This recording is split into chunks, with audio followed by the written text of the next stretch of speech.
Try that, Ren. There you go. I see you. All right. Okay. I would like to call this meeting to order. Today's date is Tuesday, January 18th, 2022. This is the regular meeting of the Governing Board of the San Marcos Unified School District. Please let the record reflect that all board members are present.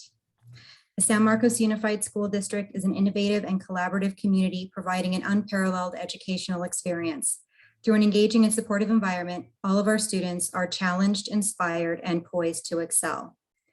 Please rise for the Pledge of Allegiance.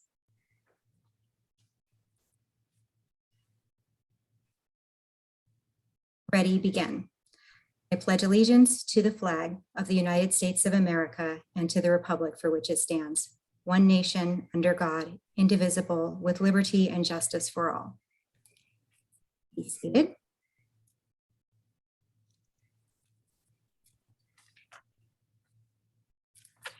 Okay. Do I have a motion to approve the agenda? Move to approve. I'll second. Moved by Sydney and seconded by Jamie. All those in favor say aye. Aye. Any opposed? The motion carries. Just because it's hard for me to hear who's saying aye or not, if you don't want it, make sure that you really make sure. Otherwise, I'm going to assume that everyone has said aye. Okay. Report of action taken in closed session. We met in closed session to discuss collective bargaining between SMUSD and SMEA and CSEA. We discussed matters pertaining to public employee superintendent evaluation. We also discussed matters pertaining to public employee employment, transfer, appointment, discipline, dismissal, release, and evaluation. No action was taken. Report by student board representatives. All right. Which of you would like to go first?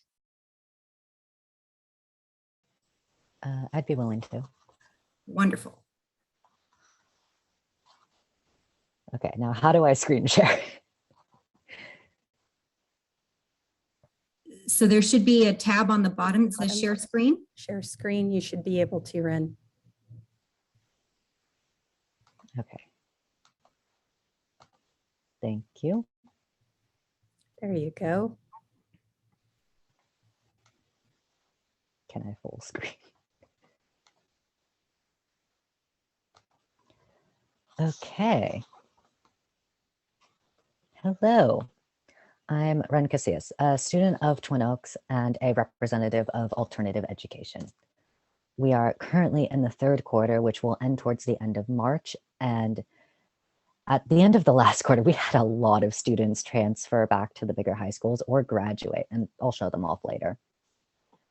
So I always start my presentations by saying something along the lines of, hi, I'm Ren Casillas, a student of Twin Oaks and a representative of alternative education. That specificity is for a reason. I don't go to Foothills or San Marcos Adult School, but I still represent them. So I'm going to talk about what the other two schools are like. So you might notice that Foothills, the population is split into 3 separate groups. This is a recent thing that came out of the pandemic. It used to just be the high school, but now it covers all grade levels, TK through 12. And the total population is 192, but there's a wait list of 11 students when I last checked. And I'm going to be focusing on the high school for this meeting. I'll talk about how the other two groups work. They're all slightly different in the way that they function. So Foothills High School, the students will meet with a teacher once a week and they get all of their assignments for the next week then. They have that whole week to work on getting them done at any time they want to. They could just space it out a little bit every day. They could rush through some of them and get them done a few days early, and now they've got a few days free. It's really flexible and self-paced in between those meetings. And because of the lack of a class structure, they can just zoom through an entire year's worth of a class in just a few weeks if they really wanted to. They also would allow them to work around anything else that they have going on. So it works really well for anybody who is currently employed or taking Palomar classes on the side. It also is great for anybody who has anything that is getting in the way of them being in in-person schooling, such as social anxiety or health conditions or a pandemic. And because of that, it remained relatively unchanged. It's just that when the students will meet with their once weekly time with their teacher, it's just over Zoom rather than in person. And this system is wonderful, and it's a great way to make up on credits really quickly. It didn't work for me though. You need a lot of discipline for this to work, but so many of these students, they can do it and it's just perfect for them. If Twin Oaks is all about adaptability, then Foothills is all about flexibility. And yes, there is a difference. It works for almost any schedule, and there's a wide variety of classes available for any student's wants or needs.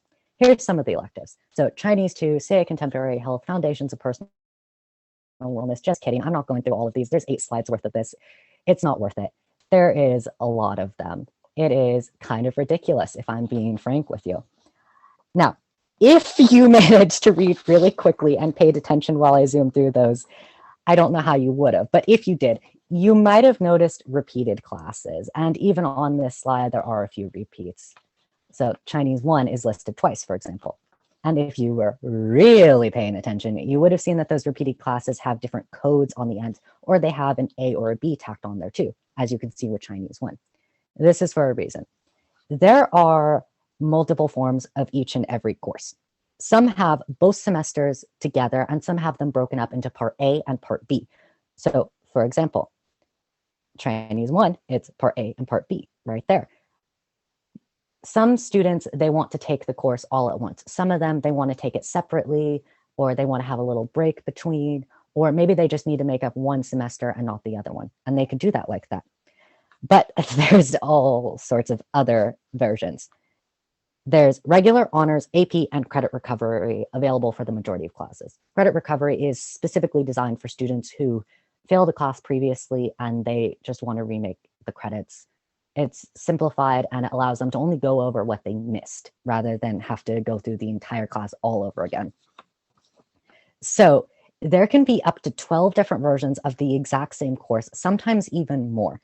But this elective category, it's not just repeats. There are some things that are actually interesting in there that you might not get at a regular school. So there's a ton of classes on business and finance and things related to childcare, how to be a nursing assistant or a pharmacy technician. There's art history and psychology. You can even learn Latin, but there are some drawbacks. These classes aren't limited by which teachers are available for the most part. If you want to learn a language, you need to have a teacher to grade it. Everything else can be graded automatically by a teacher, but any written assignments, you need to have an actual set of eyes to look at. So unless there is a teacher at Foothills or at Twin Oaks who knows how to speak that language, they can't help you with that, and you can't take that class. So for example, Chinese is not an option. It does have some drawbacks in that sense, but the sheer number of available courses more than makes up for it. And I would have shown more pictures of the school, but the campus was empty because of the pandemic. And pictures of classrooms weren't really an option. I didn't want to go into some kid's house and take pictures of their room just to show you the learning environment. Anyways, San Marcos Adult School. It has a population of 52 students currently, but it's always fluctuating between 30 and 60. And normally it will meet on Tuesday through Thursday nights from 4 to 8. Students at this school will only need 160 credits to graduate. And when they do graduate, they get a proper high school diploma, not just a GED. The reason why the credit number is so low is because all of the electives are taken off, which it really adds up. This way, adults, they have limited time. They have a lot of responsibilities. They can graduate a lot faster like this than having to take a ton of art classes or learn a language and other things. They just learn the basics of what they need to graduate. Enrollment is fairly painless. They just need to prove that they are over 18 and that they live in San Marcos. That's it. And at some point, they're going to need your transcript so that they know what classes you have to take. So Things are different during COVID. Meetings are over Zoom once a week, and it is mostly independent work now, but you can get extra support from the teachers in person or over Zoom, whichever you would prefer. And I would have shown more pictures of the school, but it's just Twin Oaks at night, and I don't want to stay that late after school. Now, back to good old Twin Oaks. So, Thanksgiving. The faculty of Twin Oaks made a feast for all of the students to enjoy, complete with decorations from the woodshop class and lots of help from everyone. I'm kind of sad that I missed out on it. The food looks so good. Like, just look at it. It looks so good. Anyways, for winter events, ASB had a lot going on. There was a winter window competition where each homeroom class decorated their window with snowflakes, stockings, and Christmas trees. Some also incorporated things from other cultures and winter celebrations. Someone went around to classes that didn't decorate and Grinched them. As in, they taped a picture of the Grinch to the empty window and a message along the lines of, "You've been Grinched," but they still Grinched a class that did decorate, as you can see in the bottom right corner. And then for the last 2 weeks before break, ASB had informative videos and activities related to other cultures' winter holidays. So Hanukkah, Kwanzaa, and the oh so many ways that different people celebrate the winter solstice and New Year. They also featured some lesser known and more niche Christmas celebrations and extra information on the common facets of that holiday, such as why we hang stockings and why there's trees in houses. The last day of school had 3 activities to choose from: flag football, volleyball, and gingerbread houses. Most students picked gingerbread, but not many of the houses were finished. Some of them were eaten first. No, most of them were eaten first. You could kind of see that in progress at the top. But the ones that were finished turned out very nicely. And last quarter, like I said, we had a lot of students graduate or transfer. Our population went from 146 to 127. We will get a few more transfers as the quarter goes on, but that still is more than a 10% decrease in the total population. So here's some of the graduates from this second quarter. There was 11 total. Here's 7 of them. We wish them luck in their future endeavors. And thank you for your time. All image credits go to Miss Curtis's yearbook class, Mr. Adrian, and yours truly. Go Tigers. Grr. Thank you. All right, Miss Chanel, you are up. Perfect. Okay, hopefully this works. I haven't done it on my iPad yet, but I don't know if it's working. Sorry. Bear with me. Okay, maybe not. Maybe I'm not going to share my slides today if I can't share it. Sorry, give me one quick moment to copy the link and then maybe I can do it. Sorry.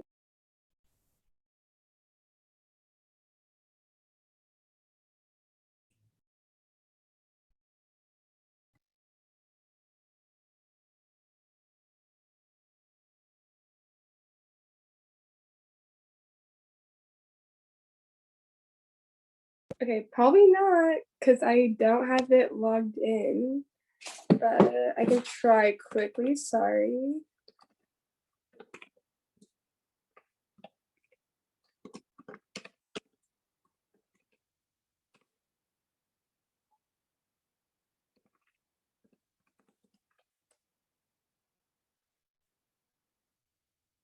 Can you guys see it? No, maybe?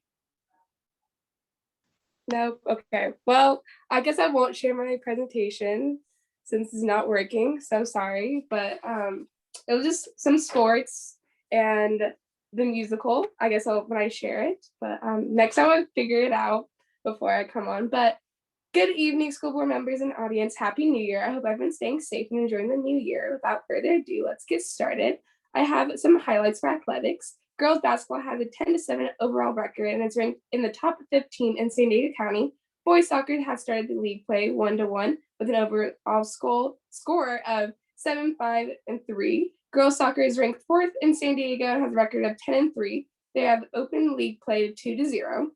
Boys basketball is 11-3 overall and has started the league play 2-0, and they currently ranked number 1 in San Diego. Inslee Auden was named Palmer League Player of the Year and first team All-CIF and second team All-American for girls volleyball. And then last week we started the rehearsal for our spring musical. Our spring musical this year is the 25th annual Putnam County Spelling Bee. The show will be ready to watch in March. And then our San Marcos ASB team has been hard at work with future events, Giving Tree update, and the final stages for awards.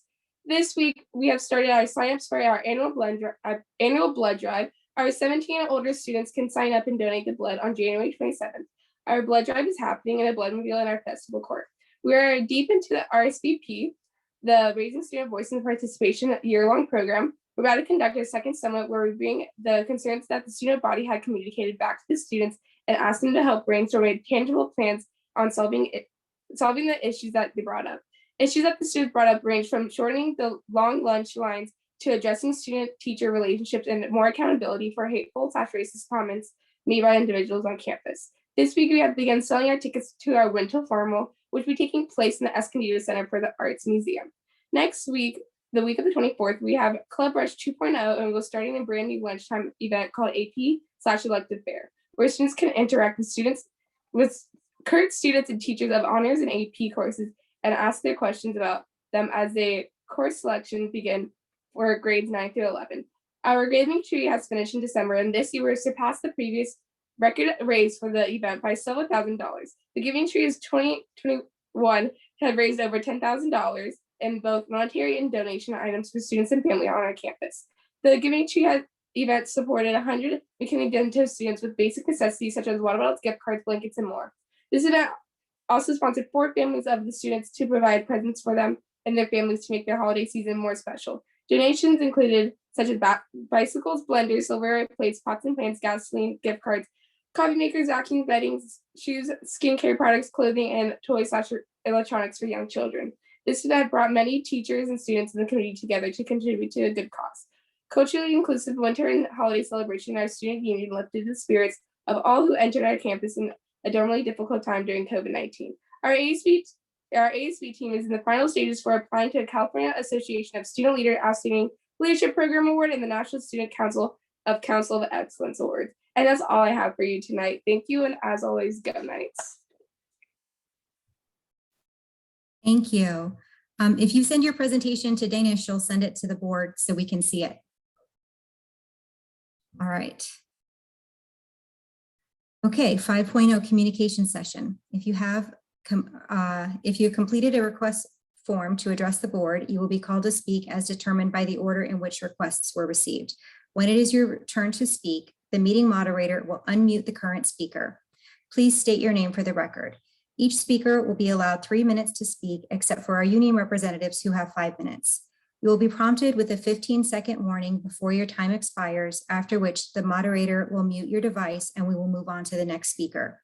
In accordance with the Brown Act, unless an item has been placed on the published agenda, there shall be no further action taken. The board may 1, acknowledge receipt of the information, report, and comment, 2, refer to staff for further study, or 3, refer the matter to the next agenda. An audio tape recording is made of all open sessions of the governing board. Dana, do we have any speakers? Yes, we do. The first one is Dale Pluchenik, but I see Ruth Pluchenik, so I believe because the hand's raised, so we'll. Let's go with that. Yes. Okay. Can you hear me, Dana, at all? Yes. Well, I guess I'm my wife now, but she's my better half, so I'm happy, and she's a teacher too, so I'm happy to. Let me see if I can rename myself. It did give me the option. She must have been automatically logged in. So I'm not going to waste my time with that, but this is actually Dale Pluchenik, not Ruth. Thank you and good evening. Board President Stacy Carlson, Vice President Sydney Kerr, Clerk Jamie Chamberlain, Member Sarah Ahmad, Member Carlos Ulloa, Superintendent Johnson, and Assistant Superintendents. My name is Dale Zygmunt Pluchenik, and I am President of the San Marcos Educators Association. SMEA represents over 1,100 teachers, counselors, social workers, nurses, speech language pathologists, and certificated staff. I am here with my fellow teachers and union members to ask our board for a fair contract and a fair contract now. I want to give you a brief summary of our negotiations so far. We have given the district time by delaying the start of our negotiations last year to allow for the new CBO to acclimate herself to our district and budget.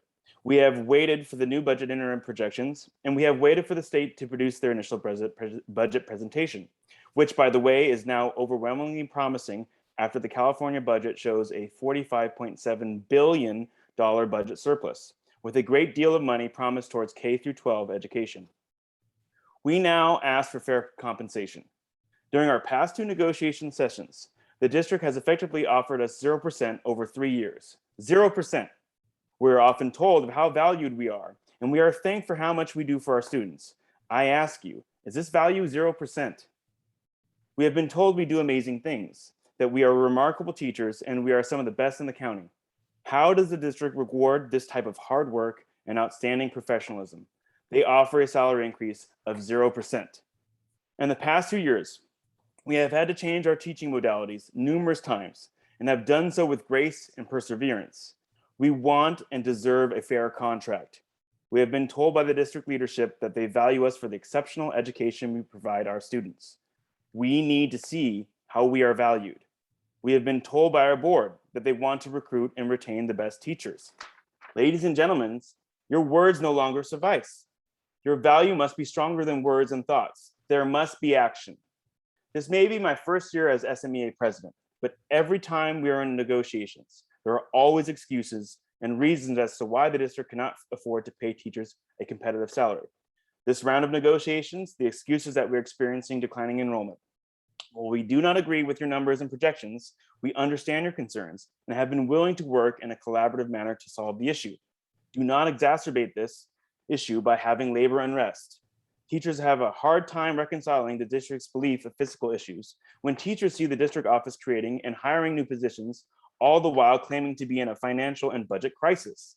You have the power to alleviate this unrest with a fair contract. Our teachers are working day and night for their students and are exhausted from having to constantly fight for a fair contract.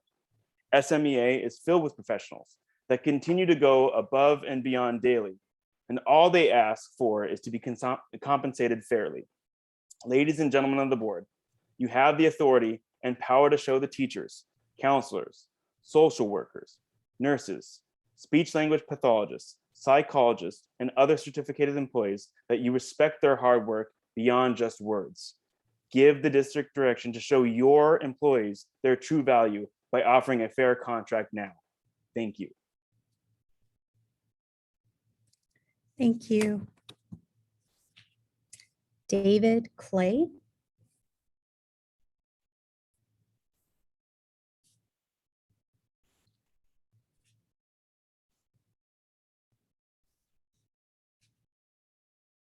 David, can you hear us?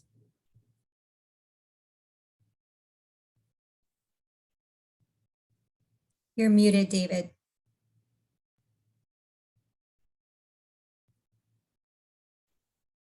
Hey, will unmute me. Can you hear me now?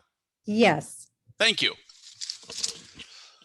Dr. Johnson, school board, colleagues, and parents. My name is David Clay, and I've been a teacher in the San Marcos district for over 35 years, currently at Richland Elementary. I am speaking to you tonight about the current certificated contract negotiations. We've been working without a contract since August. Now here we are in mid-January and there's been very little progress. In my 3.5 decades of teaching in this district, this is not the norm. We used to have a formula and negotiations went rather quickly and fairly, but I realize those days have ended. When Dr. Garcia came aboard, we had high hopes for a fair and quick contract settlement. That didn't happen. Instead, it got heated, and after several uncomfortable board meetings, press conferences, and news flashes, it did finally get done. But this left a feeling of distrust and a lack of appreciation from Dr. Garcia and the district. Dr. Johnson, you are also a new superintendent to our district, and we are back to zero again. Let's not let this happen. Let's not make the same mistake. Come to a fair settlement and let's move on. Give us faith and hope in your first year on the job. This is not the way it has to be, but it seems the way it is now. I know that the state requires you to keep a 3% reserve. Currently, we sit over a 9% reserve, $28 million above what's required. It's time to pass some of that on. I just want to ask, are we unreasonable to ask for a raise when inflation is at an all-time high in decades? Do you think we deserve it or not? Look at all the back and forth that have happened with COVID. We've risen to every occasion. Let's not let this new normal put a bad dent in our relationship between the DO and the teachers. Don't let us not become one of those districts that's always fighting, always arguing, always distrusting. Our district is better and deserves better than the pace this is going. Let's move on, give us a fair settlement, and get teaching again. Thank you. Thank you. Ted Salino. Unmute.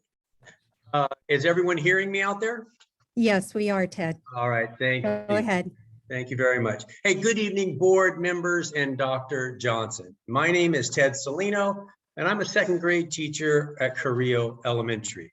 I'm going to do a little aside, and Dr. Johnson, I wish the board would have heard this before your evaluation, but board, you're welcome to add this to its evaluation. Dr. Johnson, you visited my classroom at the beginning of the school year, and I was really impressed by your ability to connect with students. My students really enjoyed your visit, and I just wanted to thank you for taking the time to be present with us on that day. It meant a lot to the kids. All right, I'm going to jump into a few words here. I have been teaching in this district for 31 years, through good times and bad. And I can tell you that we as teachers are operating under unprecedented amount of strain. We are tasked with no less a job than fixing the educational chaos, the social emotional fallout of this pandemic. We have taken on the immense challenge of catching students up academically and meeting their profound emotional needs. And let me tell you, the enormity of all this has taken its toll. I know many brilliant teachers who have left the profession because of it.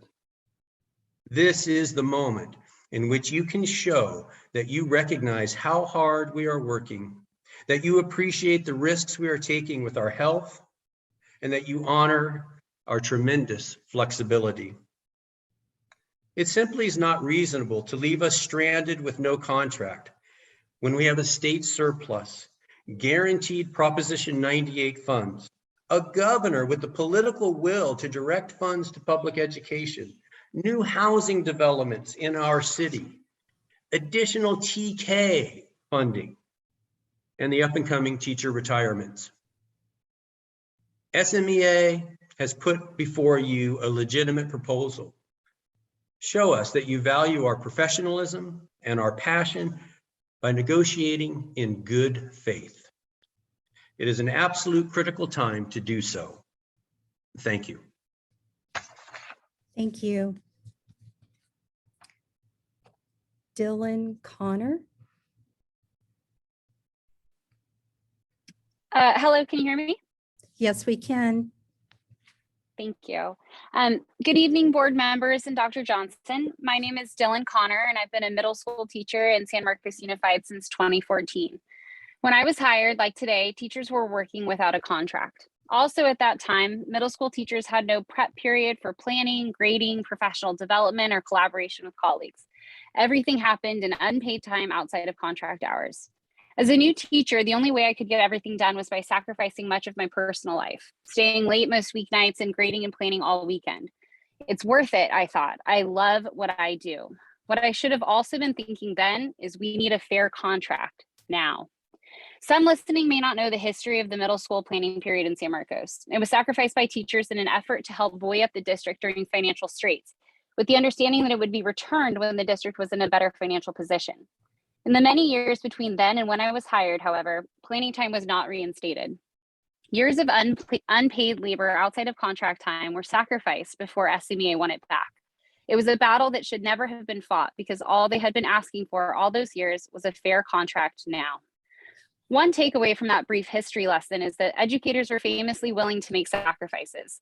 Sacrifices of wages, of time, of resources, of afternoons and weekends with family, of emotional bandwidth, and in 2022, even of health and safety for the sake of our students and communities. The pandemic has laid bare how integral teachers are to society at large.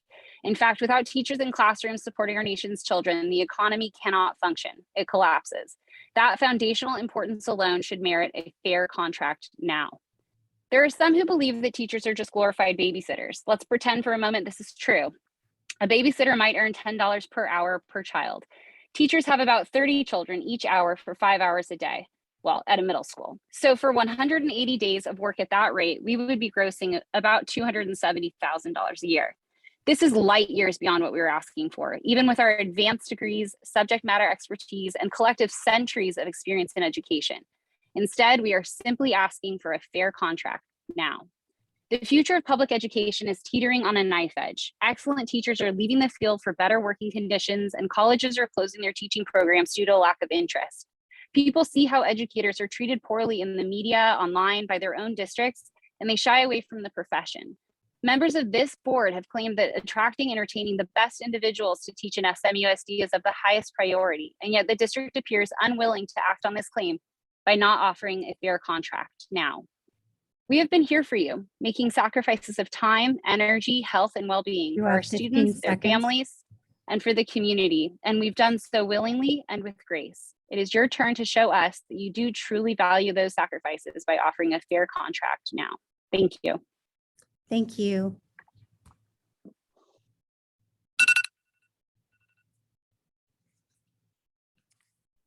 Lori Gilson.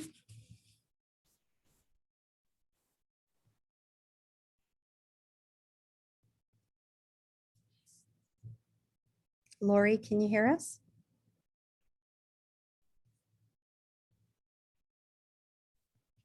Lori?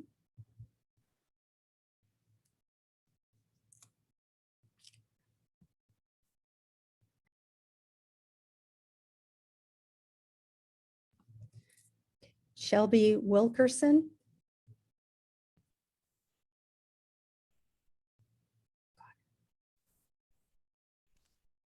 I just saw the unmute. Go right ahead. Okay, thank you. Good evening, Dr. Johnson and members of the governing board. My name is Shelby Wilkinson, and I'm a parent to 2 children at Double Peak School. I'm here tonight to talk about the mental health of our students. Before I start, I would like to express gratitude for the district's commitment to keeping our children on campus, despite the demanding challenges that you are facing with staffing shortages. I would also like to recognize SEMS school principal Barry Zayat, who before winter break encouraged families via email to keep the lines of communication open with teachers and counselors if extra social emotional support was needed for students. He went on to say that children's mental health was just as important as their academic success. Bravo, Mr. Zayat. So tonight, I'm here asking the board and families to take a stand for our children who 2 years in are bearing the brunt of this pandemic. I have several friends who are child therapists, and they cannot keep up with their client caseloads or even return phone calls from the avalanche of children who need help. I've always been a vocal advocate for mental health, and even more so when my friend Carrie lost her 14-year-old to suicide in 2019. Recently, Chief Legal and Political Correspondent Jan Crawford spoke on Face the Nation. I would like to share her comments with you. She was asked what the most underreported story of 2021 was, and without missing a beat, she said it was the crushing impact that our COVID policies have on kids. She attributed them to the mental health crisis, increased suicide rates, and learning disruptions due to school closures. She says, and I'd like to emphasize, if our policies don't reflect a more measured and reasonable approach for our children, they will be paying for our generation's decisions the rest of their lives. Crawford's comments come shortly after the U.S. Surgeon General sounded the alarm on the youth mental health crisis, saying that the COVID pandemic dramatically altered young people's experiences at home, at school, and in the community, and that would be a tragedy if we beat back one public health crisis only to allow another to grow in its place. The reason I'm addressing you tonight is because collectively we need to take a stand and fight for our children regarding these COVID policies. On paper, it looks It looks like we're being held hostage by the California Board of Education and the federal government in terms of pandemic emergency funding and having to enforce damaging mitigating strategies like universal masking. But at what point do we let these kids resume some sort of normalcy? Please take a stand. For many children, school is the main source of interpersonal relationships, and 2 years in, we are robbing them of crucial social and verbal development. We are conditioning them to be fearful of everything, their classmates, and even air. I am not making light of this. This fear can result in crippling lifelong anxiety. When are we going to stop being complicit in instilling fear 2 years into this mess? Please sign our resolution, even if it means giving back funding. If we can look at everything I've just stated and not actively take a stand for these children despite threats of funding loss, then we should each consider ourselves personally responsible for inflicting this carnage on them. Thank you. Thank you. Lori Gilson.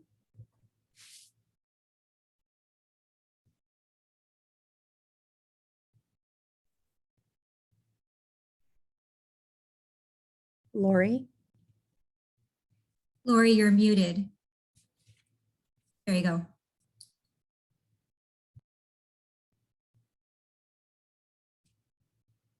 Go ahead.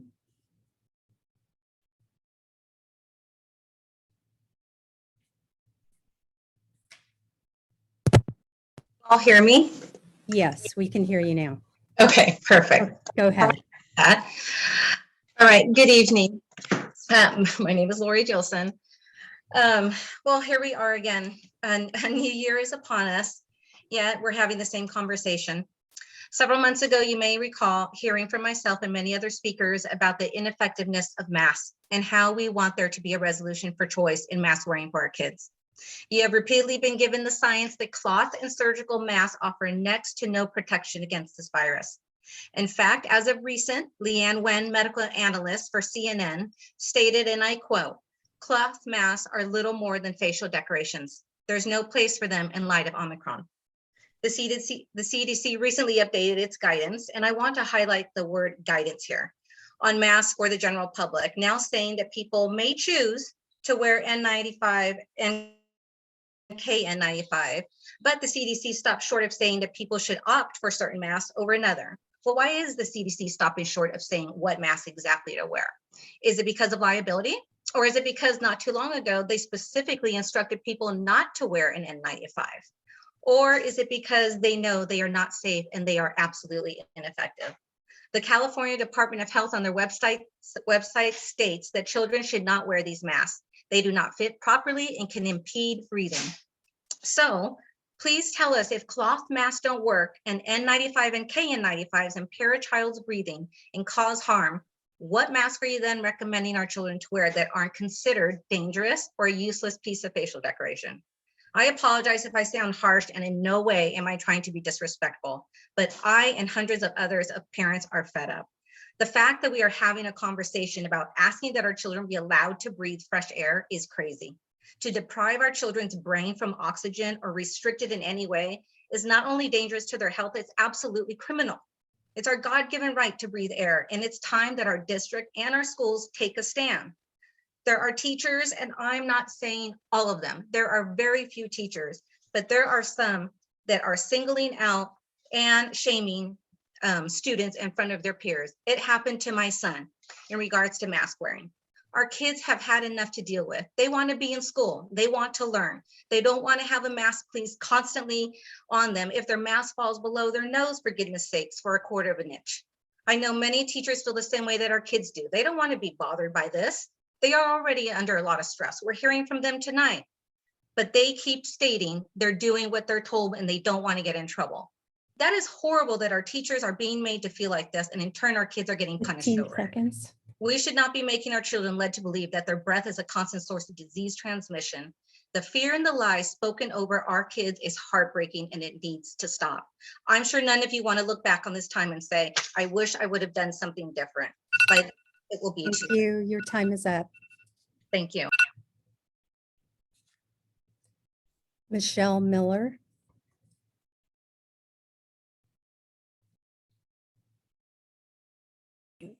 Can you hear me? Yes, we can. Go right ahead. Great, thank you. Thank you. I would like to know how long you will continue to mask our children in the classroom. Another month, 6 months, 6 years? When will it be enough? When will my grandchildren be able to see the faces of their teachers again? When will they be able to breathe normally throughout the day without suffocating in an unsanitary mask? I don't care if it's a cloth mask, surgical mask, or an N95 mask, they are all unsafe for our children. I want to know what your plan is to end this child abuse and bring some sanity back to the classroom. And when will you address the discrimination and bullying of those kids who have respectfully refused to participate in the experimental vaccine trials? In December, a group of concerned parents from this district sent you a proclamation to consider signing and forwarding to the governor. It was regarding the impact of COVID-related mandates on our district, employees, families, students, and community. Have you read it yet? In that proclamation, to summarize, we simply asked you as a board to make a request to the state of California to restore local authority tailored to local conditions. We asked you to consider the impact these arbitrary mandates are having on our children and to forward those concerns to the state. Have you as a board even acknowledged our request? We are asking for you to go a step further as well and participate in, as many school districts are doing now, by signing on to a letter addressed to the California State Senate and State Assembly. This letter was forwarded to Superintendent Dr. Johnson last week for consideration. In short summary, it requests the state legislature to take measures to end the state of emergency no later than March 31st, 2022, and requests that full local control and decision-making authority be returned back to local school boards. The school districts and trustees that have signed on are requesting all masking, testing, and vaccination mandates be terminated at that time to allow a return to normal school activities as consistent with our local conditions on April 1, 2022 at the latest. You as board members and trustees of this school district are going to have to live with the decisions you are making today. The whole COVID narrative is crumbling. The vaccine and boosters have failed. The masks are dangerous. A positive test can't differentiate between COVID, the flu, the common cold, or nothing at all. And the healthy are paying the price for all of this mass delusional psychosis that has been 15 playing out seconds. for over 2 years. Our children have carried this burden for too long. Statewide masking, testing, and vaccine mandates are not the answer. We are asking for your support to allow us to return normalcy to our schools. Thank you. Thank you. Cindy Kaplan.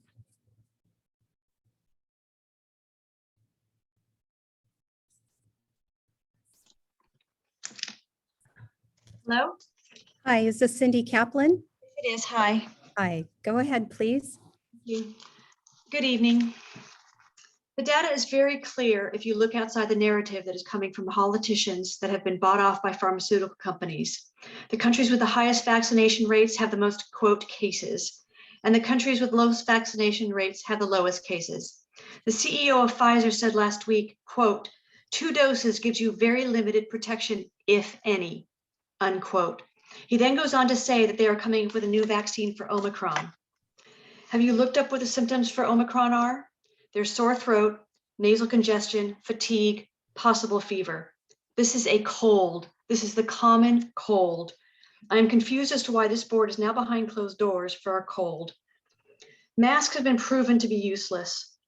N95s have an overall negative effect because people are inhaling CO2 plus moist bacteria-filled air. A P100 would be the minimum you could use for protection, but it does absolutely nothing to protect anyone else. The effects of children not seeing emotions on faces is well documented. Mental health experts are speaking out. Children are in crisis from these useless mask mandates and dangerous and still experimental infections.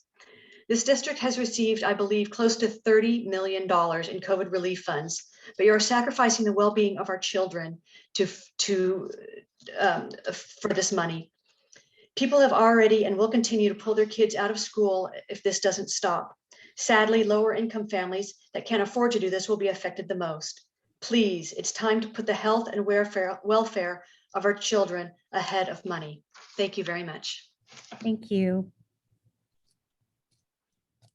Shannon Hobbs.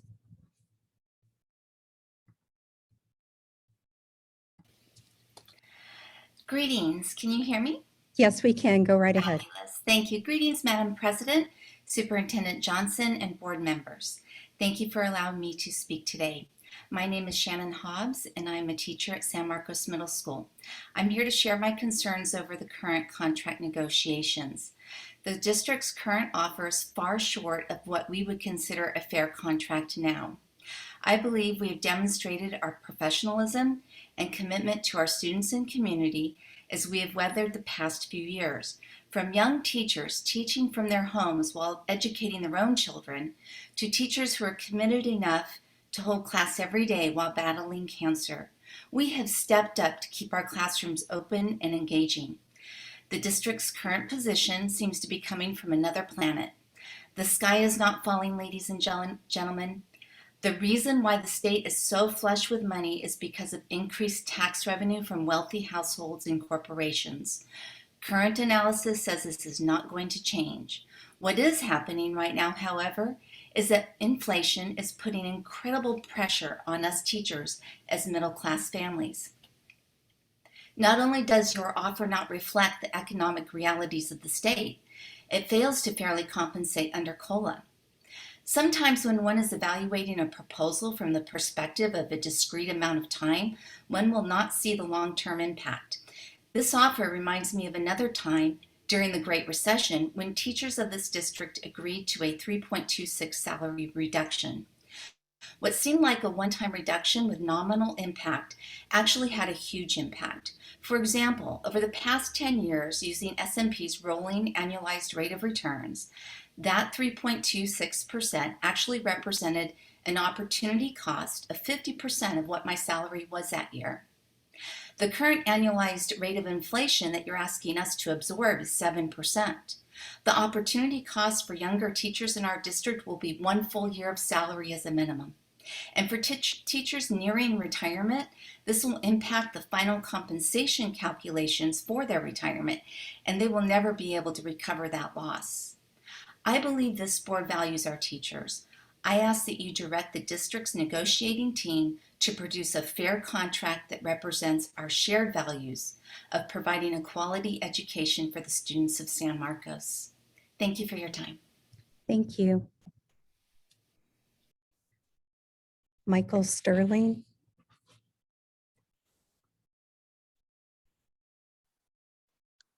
Okay, can you hear me all right? Yes, we can. Go right Perfect. ahead. All right, thank you. Hello, my name is Michael Sterling. Good evening, Dr. Johnson, SMUSD board members, and to all my fellow colleagues out there. I've been teaching in the San Marcos Unified School District since the mid-1990s, and my entire career has been spent at San Marcos High School. In that time, I've seen many changes. Many of the changes have been positive changes, and unfortunately, some of these changes have been fairly negative changes.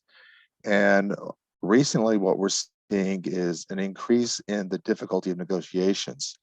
Without going too much into the history of it, we did have a salary formula, which we were very happy with, but we understood that we couldn't keep it forever. However, part of that negotiations came down with the understanding that the district was going to continue to work with SMEA on looking here at fair compensation. And this is what I don't understand. The district currently is proposing a 0% for 3 years, and they think that's fair compensation. And then that is unacceptable. You know, if we're just looking at nothing else, and if you're worried about the future of, well, what does it look like down the line, then we could look at a 1-year contract. And a 1-year contract just based on COLA would be a 5.07% compensation, and that would be a far more fair contract. We know what the governor proposal was in 2021. We know what the proposal was in the 2021 May revise, and we know what the actual budget that was passed and with the audited actuals. That could have given us a 1-year deal just off of those numbers. However, what we're hearing now from the district is long-term projections. We're hearing about the long-term projections and how the district is going to fall off the fiscal cliff, and that we have an unparalleled crisis coming. But we've heard those words before. We've heard about these unparalleled or this unparalleled economic crisis coming. We've heard about these long-term economic projections. And these in the past, and these worst case scenarios do not bear out. But we're told this time is different. But we've been told that every time previously. This time is different. And so the question I ask is it different? It really isn't different. We know that in the future, there's going to be budgets that we passed. We know in the future, we'll have revenues. But we know right now, we need to negotiate a contract for right now and a fair contract. So I ask you as the board to direct the district to put forward a fair proposal for the teachers at San Marcos Unified School District. Thank you very much. Thank you. That's all the speakers I have now. I have one for a public hearing. Okay. All right. Sorry, I lost my place here. 1 second. All right, item 6.0 presentations. Julianne Leachtag Elementary School. Miss Linda? I let her in, so she should be. Oh, I see her. You see There her? she. Yep. Here I am. Okay.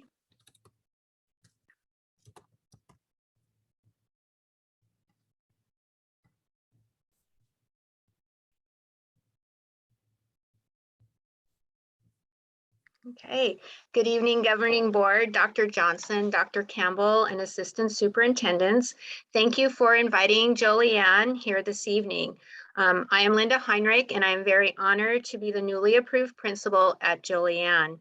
I have had the privilege of serving San Marcos Unified for almost 25 years, 17 years as a teacher and 8 years as an administrator. I am very grateful that Mr. Todd Marquette has joined the Jolianne family as our new assistant principal. He has already developed strong relationships with students and staff. I'd like to thank the Jolianne staff for their unwavering commitment and dedication to serving our families. They are a fabulous team who always puts the needs of students first. Jolianne is a Title I school that serves approximately 650 students. About 45% of our students are learning English, and about 20% have been reclassified as fluent English learners. At Jolianne, we do believe that all students can achieve at high levels and lead with empathy to make a positive difference in their world. The mission statement drives our work at Jolianne. As I mentioned, our vision drives our work.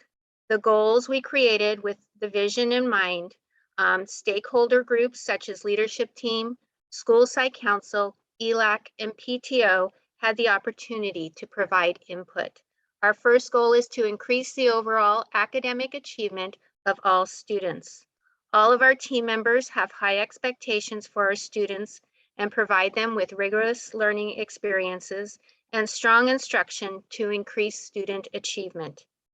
Our intervention and special education teams provide extra support for students to ensure that all students succeed academically. Our second goal is to create a safe and welcoming and inclusive school climate where students feel connected and confident.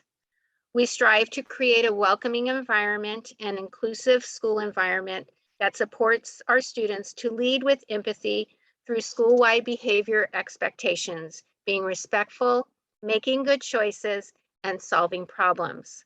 We also follow the 7 Habits of Happy Kids program by Stephen Covey, and our students are experts at living the Jaguar way, doing the right thing even when no one's looking. Our third goal is to build capacity of the instructional leadership team to strengthen collaboration through the principles of the professional learning community. Teacher collaboration is a key factor to closing the achievement gap.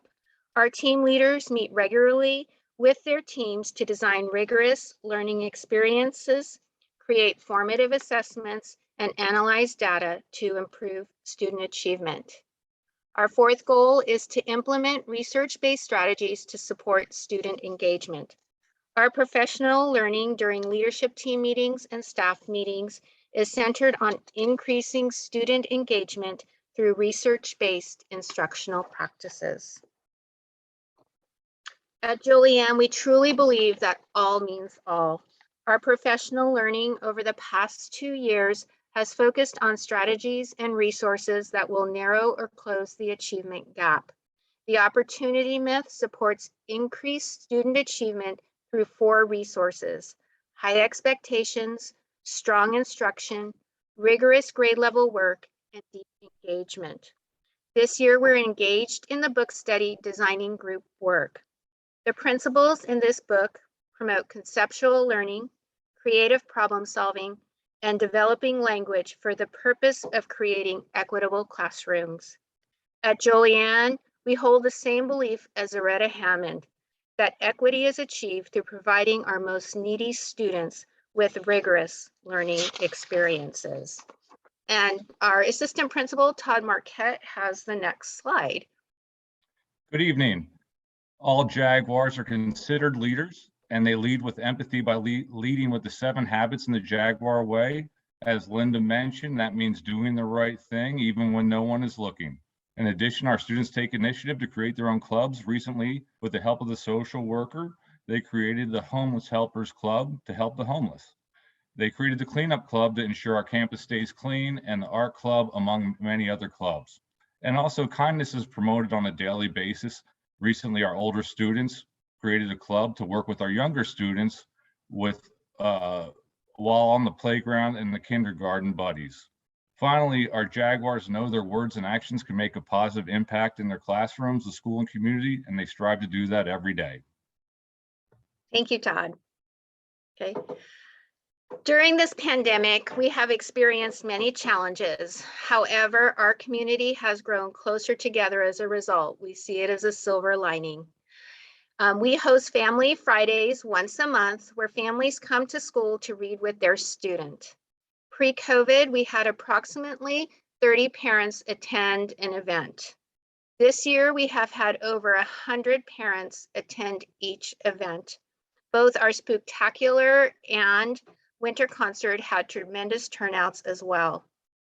Julian students also have the opportunity to participate in Fortissimo, Ukulele, and Guitar Club, which are held before and after school. Fortissimo is an orchestra program supported by San Marcos Unified and Kids College. The students receive an intensive string instrument experience. Again, I am very honored to lead such an amazing school. Thank you for the opportunity to present this evening, and we look forward to your visit next month.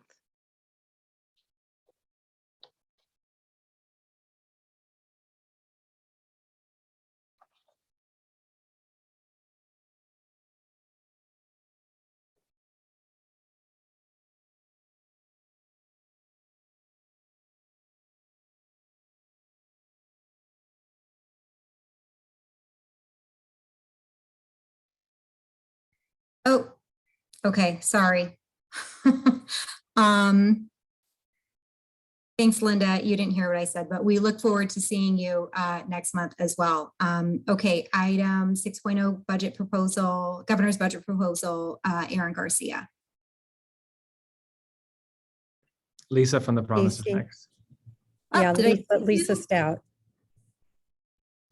Oh dear, I'm sorry. Okay, 6.2, the San Marcos Promise, Lisa Stout. Hi, good evening, everybody. Sorry. Thank you. Good evening. I'm going to try to share my screen real quickly. Let's see if this works.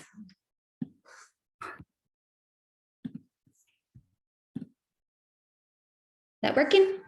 Yes. Yes. Okay, awesome. Okay. Well, good evening. My name is Lisa Stout, and I'm the Executive Director of the San Marcos Promise.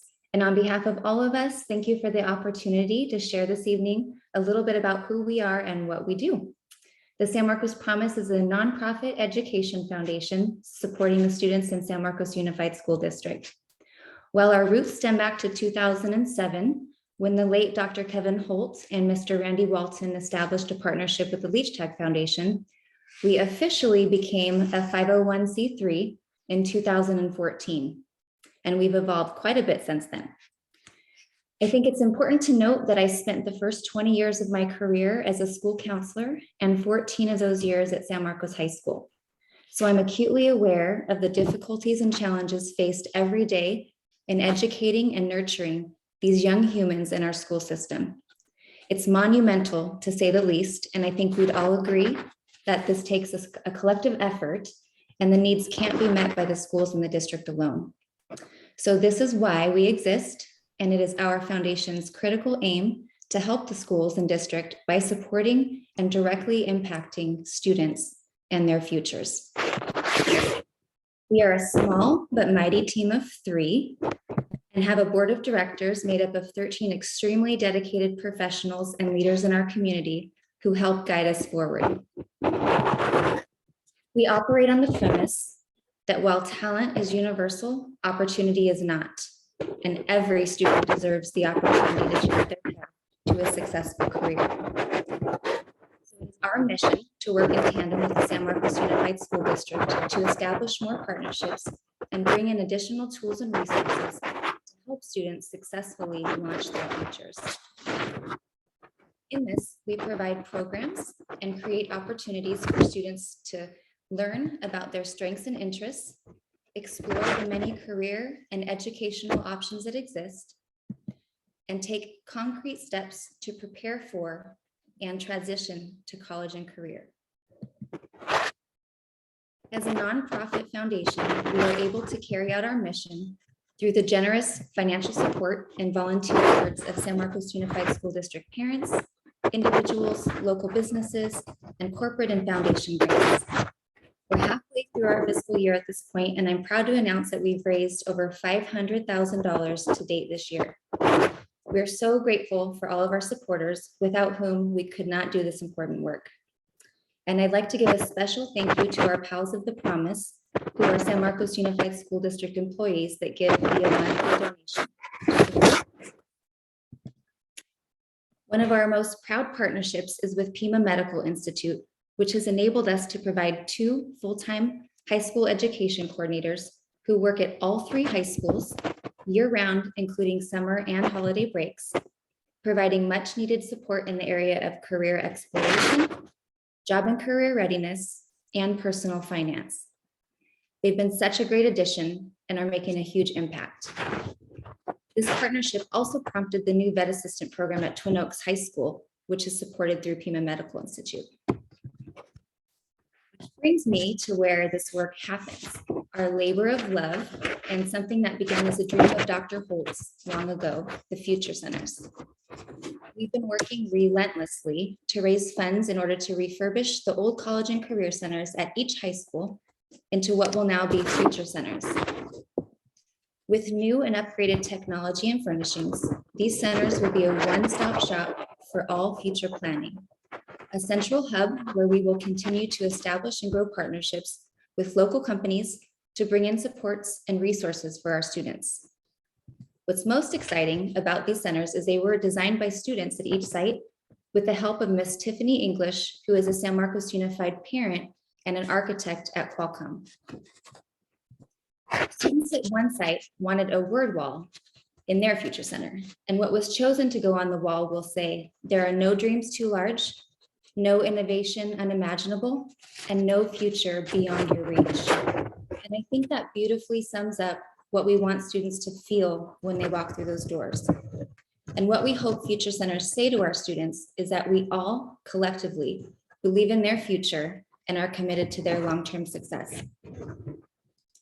Many, many hands have been involved in this project, and it's truly been a team effort, and there are so many people to thank. And we'll give a proper thank you to each individual at the grand openings when they happen. But tonight I want to thank the San Marcos Promise staff, board of directors, our community, and the many individuals and businesses who have donated to make this happen. And thank you to San Marcos Unified School District, which includes so many people from district and site administration, board, technology, maintenance and operations, counselors, social workers, and teachers who refer students and families to services every day. Last year, we added high school ambassadors to serve as the current voice of student needs and to help spread the word about the San Marcos Promise at their respective school sites. So next, I'd like to introduce two of our high school ambassadors, Shagun Kamboj and Diego Gonzalez. Thank you. Hi, I'm Shagun Kamboj, a sophomore at Mission Hills High School and one of the San Marcos Promise ambassadors.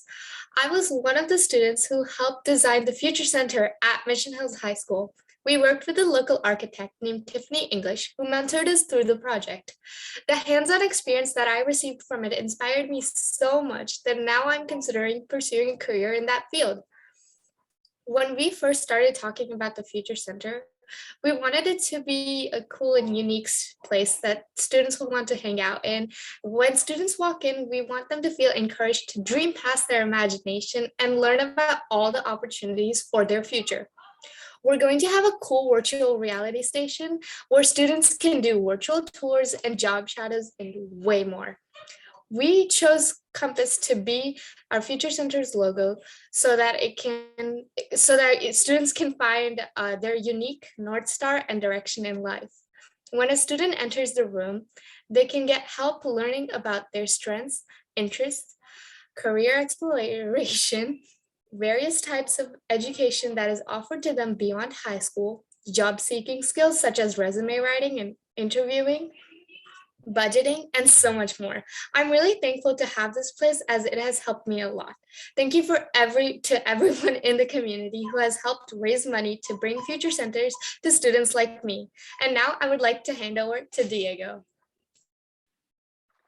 Hello, everyone. My name is Diego Gonzalez, and I'm an ambassador for the San Marcos Promise. The San Marcos Promise educates students for the real world, and I'm happy a program like this exists because I wouldn't know how to do things on my own. The Promise helped me confidently land my first job. I met with Roy, one of our educational coordinators, and he walked me through the process of writing a resume, sending the resumes to companies through Indeed, and once accepted for an interview, how to present myself professionally. I was also able to obtain professional clothing thanks to the Future Center's Career Closet. Another thing I've learned through the San Marcos Promises workshops is the importance of budgeting and saving money. We put on events such as Connected Careers, where students network with local professionals and learn about their career and journey to get there. We also did a career expedition with the city of San Marcos, where we got to meet with the city manager and a few other city employees in the different departments and learn about all the different jobs that it takes to run a city. Being an ambassador is a great honor because not only does it allow me to do the things I love, which is helping people, but it also teaches me long-lasting lessons that will resonate with me as I continue my educational journey as a first-generation student. And now I'd like to introduce one of our founding board members, Randy Walton. Thanks, Diego. And thank you all. But before I talk about the promise, I wanted to take a sec, if you'll let me, to acknowledge all of you, the governing board.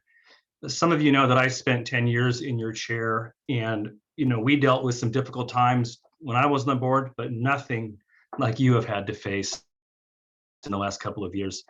And I just wanted to let you know that I speak for a lot of people when I say thank you for your service. We know that you're doing your best under incredibly difficult circumstances, sometimes impossible circumstances. And we, the community, are grateful and give you our deepest thanks, and deep thanks to the staff and to the incredible teachers who are persevering during this time. So the San Marcos Promise is near and dear to my heart because I've been involved since its beginning, and over 10 years ago when we received $6 million in funding from the Leach Tag Foundation. And we've evolved over time what our mission has been, but we have been always dedicated to helping students in San Marcos Unified discover their own strengths, to explore what would be realistic career and educational opportunities that are before them, and then point them in that direction. That's it. We want students to leave our district thinking clearly about what their future might hold and to help open those doors, whether it's continuing on to college, training for a skilled trade, or joining the armed services. And as Lisa mentioned, our hope and plan is to do this through our future centers. These are going to be physical locations on our high school campuses where students and families can find all the resources they need with professional guidance to explore what life after high school could look like. We as a district, as you all know, are excellent at educating our students, but it's where they go when they walk off the stage with their diploma that we're most interested in. And this has been the goal of this organization for a very long time when we found it and when Kevin Holt was involved. And I have to say, in all my years as a member of the board of the San Marcos Promise, we have never been in a better position than we are today. Lisa Stout is doing a superb job as our executive director, doing community outreach, planning and programming, and Sarah Montooth and Kathy Gallagher are stellar as well. And as you may or may not know, we're a fully self-funded organization. And we spend a lot of our time trying to figure out ways to raise funds so we can sustain our organization and fulfill our mission. As Lisa mentioned, we have an excellent board of directors. It's impressive by any measurement, and they're all dedicated to the same cause, that is helping students. So with the support of this board that I serve on, the continued support of you all in the school district, the support that I have to tell you we're deeply grateful for. We plan on providing San Marcos Unified students these services well into the future.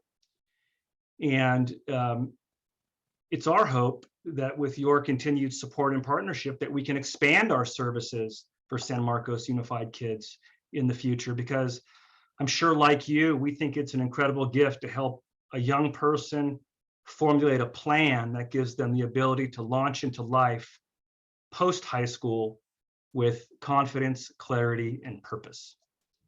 So thank you.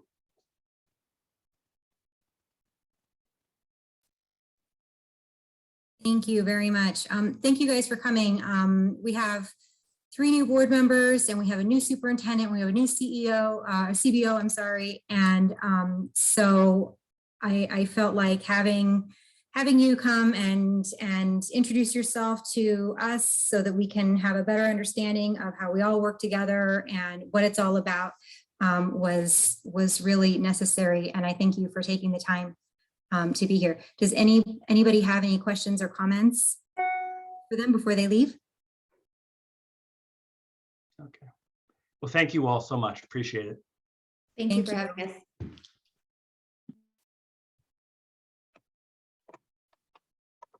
Okay. All right, moving on now. Item 6.3, Governor's Budget Proposal. Ms. Garcia, you are up. Okay, I have just a few slides to share to walk through the main points of the governor's budget. The governor's January budget proposal was released last week on January 10th, and this is just his initial thoughts of the investments that he would like to make for next year's 22-23 state budget. Everything I have in here is just related to the education part of the budget. So some of the main themes that came out of his budget is we are going to enjoy historic funding. Proposition 98, which is the state mechanism that provides funding to K-12 schools and community colleges. And it is exceeding $100 billion for the first time next year. The funding will be provided at $102 billion.